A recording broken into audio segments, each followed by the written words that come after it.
Welcome to Chillin' 101. We hope this video helps. In this video, I will explain how to cook cap steak.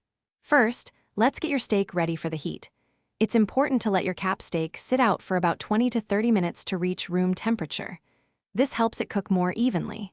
Next, pat it completely dry and season it generously with salt and pepper. A little olive oil or melted butter brushed on will also help achieve a beautiful crust. Now, let's talk about cooking methods. You can achieve fantastic results either pan-searing or grilling. For pan-searing, get your cast iron skillet screaming hot for about 5 minutes. Place your seasoned steak in the hot pan and sear each side for 1 to 2 minutes to create that delicious crust. If grilling, sear over direct high heat, then move to a cooler, indirect zone to finish cooking. Knowing when your steak is perfectly done is key. Always use a meat thermometer for precision. For a juicy medium rare, remove your cap steak from the heat when its internal temperature reaches between 125 and 130 degrees Fahrenheit. Remember, it will continue to cook slightly while resting.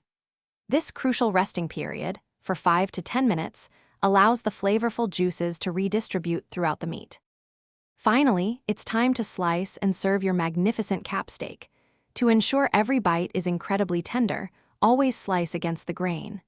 Aim for slices about 1/2 inch thick. This cut is exceptionally flavorful on its own, but you can enhance it further with a simple compound butter or a delicious board sauce. Enjoy this truly special and melt-in-your-mouth steak experience. Thanks for watching. Consider subscribing if we helped you.